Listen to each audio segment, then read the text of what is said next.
Today we're going to talk about a 95-year-old man, Grandpa Bell, trying to break another world record. And we are also going to teach you guys the #1 thing to make you jump higher and continue your progress. Let's do it. Welcome to the pole vault vlog, where we talk everything a pole vault. Guys, if I seem a little agitated, it's because I made this vlog already today. It got deleted during the transfer period. That's why there's a little edge to this vlog. Because this is my second time doing this, and I don't necessarily enjoy repeating this, I'm gonna try and zip through this. Let's do the commercials really fast. Guys, if you want to join Team Hoot, go to team-hoot.com in the upper right-hand corner. There is a Join Team Hoot button, and you can join the team, and me and you can be on the same team, which is pretty awesome. And then when we're on the same team... I didn't have anything else to say. I thought if I did this long enough, I'd figure out what to say next, but... Guys, if you need pole vault, spikes, shoes, poles, stuff, chalk, other things, discus, go to vsathletics.com. This is what happens if you buy their stuff, because you're going to need the stuff anyways. Might as well buy it from them. And then they're like, hey, that Shawn Francis guy keeps talking about us, so we're going to give him a percentage of everything they buy, and then I can keep making these vlogs and not get a real job, because if I get a real job, I don't have time to make these vlogs, and then I can't teach you guys the stuff you need to learn. Guys, I have one more camp lined up. It's in Chippewa Falls, Wisconsin. It's next Monday and Tuesday. You guys should check it out. It's going to be really fun, and they need 2 more people. So if you get 2 more people to go, then it's going to be full, and then I can teach you guys all sorts of cool stuff, and then it's the last camp of the summer so far. If you've never been to Wisconsin, it's a pretty cool place. If you're from California, come hang out with me in Wisconsin for a couple days. I recommend it. Speaking of camps, I did a camp last week in Lambert, Montana. I've never been to Montana. I've never been to Lambert, which makes sense because I've never been to Montana. I drove up there, stayed with my brother for a day, played with my drone. Next day I drove the other 6 hours, total of 10 hours to get to Lambert, Montana. And Lambert, Montana is probably one of the little coolest places I've ever been to in my entire life. It's super tiny and small, the town. And right when you come in, they have this beautiful track. And the coach just goes, his name is Larry Summerfield. Larry was like, hey, I'm at the track working with some discus people. You'll find me. And I know I talk everything pole vault in this vlog because that's what this vlog is all about. But I got this really cool shot, some discus stuff going on. Talking to Larry, he told me he is a FIAD teacher, school bus driver, track coach of multiple different events. He's also a father. And I met his daughter, and she taught me how to play speed. I've never played speed before, and she kicked my... I found out she's like the best hula hooper I've ever met in my entire life. And the first day I met her, she's like, I have like 12 hula hoops and I can do them all at the same time. Watch this. Anyways, here is a little edit of the camp.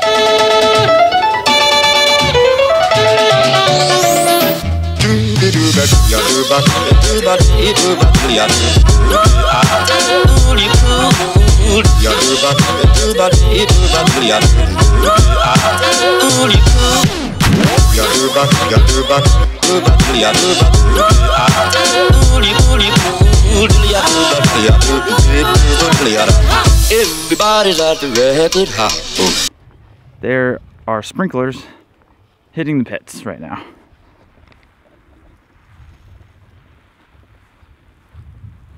But it's supposed to be 100 degrees, so that's probably good. Everybody's at the record house. Rocking at the record house. Rocking at the record house. It was a great camp. I loved all the kids and the coaches are just what makes it awesome. I love doing these because I get to share some of the information that I've been just... I need to let it out. I spent a long time acquiring this information, and I just love sharing it and watching people progress and getting them excited about the event. You know, I asked all the coaches because I don't have a set plan for all these camps. I say, hey, what do you guys want to work on? What can I help you with? What are your struggles? And they tell me. And in this camp, it was the majority. People want to learn how to turn. They want to learn how to keep their arms straight and use it during the vault. So that's what we did. There's one more camp left. I already talked about this in Chippewa Falls, Wisconsin. You guys need to sign up. Yep, I think I already talked about it, so I'm not going to talk about it again. Let's go on to Earl Bell's dad. Guys, here's a video of Grandpa Bell is going to attempt the 95-year-old pole vault world record at LSU in Baton Rouge, LA at 10 p.m. You guys should all go check this out. Take a ton of videos, send it to me, and let me know what goes on, and then I will use it in the vlog next week, and we can chit-chat about it. Yeah, it's gonna be good.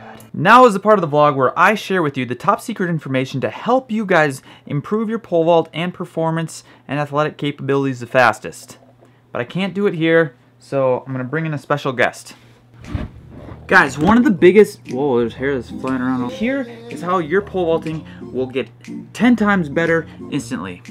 Here's my binder that I had in college. It has all the workouts, times, weights, and everything. I've done it every single workout. Here's another binder I had in college, post-collegiate, college. Here's my first journal I had, post-collegiate. All my workouts in there.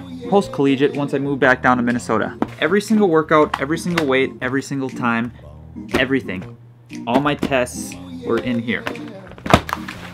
Ow, I hit myself in the face. Essentially, all this is just journaling. It was a way, because I looked at training as a big experiment. I was experimenting to see if what I was doing was working. The cool part about it is when I open some of the journals, it's like my goal is to jump 16.3 in 2008. But you can kind of see where the progressions come. You can see how your weights, you can see how your squat progressions are going. You can see how your speeds are going. You can start seeing trends that, hey, there's an upward slope. I'm getting better, I'm getting faster. And that's all fine and dandy. But last week, you guys seemed to really get a kick out of say 2 good things for every correction. I thought it was important to talk about pole vault journals. This is my very first pole vault journal, and my first entry was on November 13th, 2008. I used to say some mean stuff to myself. You're not aware of it when it's happening, but when you write it down, you can start making changes. So here's just one. I just flipped to a random page. January 19th, 2008. Day, meet plus practice equals mental state. Getting hard to stay positive. I need a good day instead of the that keeps happening. Now this binder lasted through 2010, so I have 2 years, 8, 9, 10. You, Shawn, get your fucking ass out of your fucking head, or get your fucking head out of your fucking head. I wrote that backwards. I was so mad. Try to stay positive. 2 years in that thing.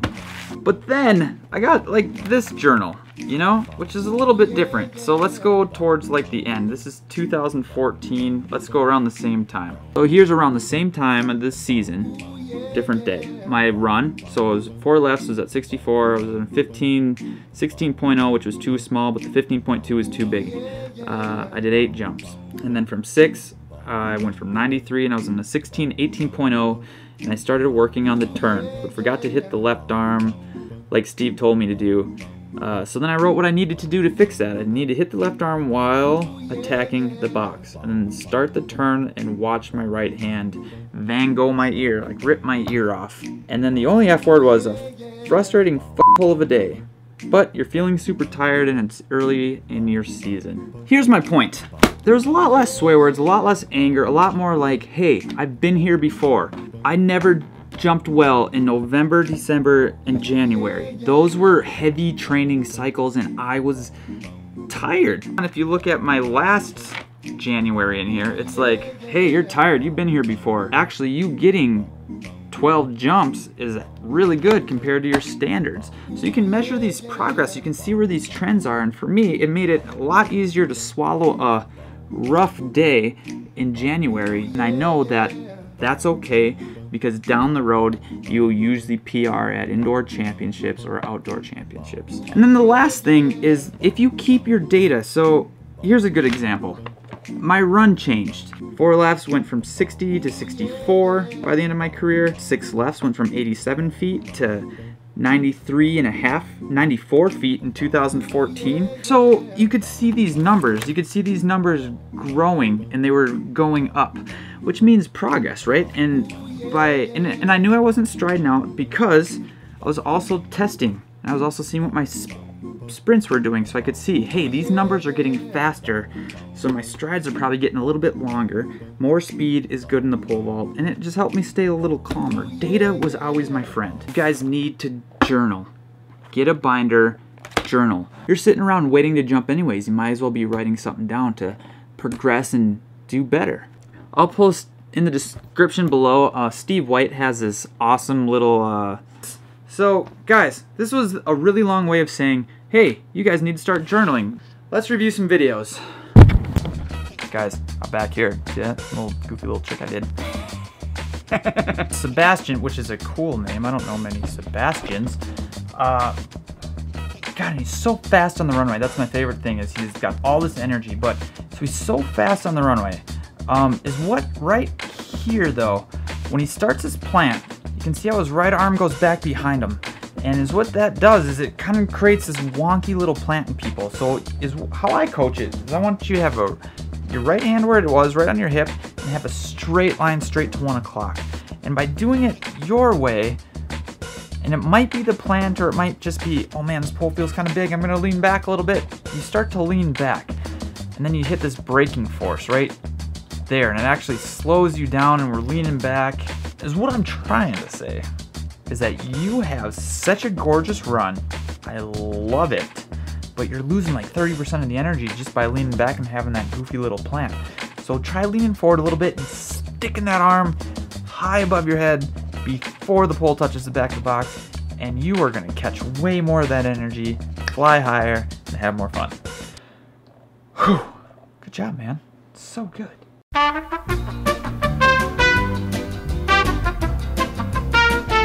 Guys, thanks for bearing with me. This is my second time making a vlog today because I deleted the footage on the first one, and I am stupid. But Shawn, you realized the mistake. You picked yourself up by your bootstraps, and you decided to make another one. So things are going better now. Sign up for that Wisconsin camp. It's going to be really fun. Remember, there's more than one way to pole vault, so find what way works for you. Life is meant to be experienced. Curiosity will get you there. I will see you guys next time. Ooh, yeah, yeah.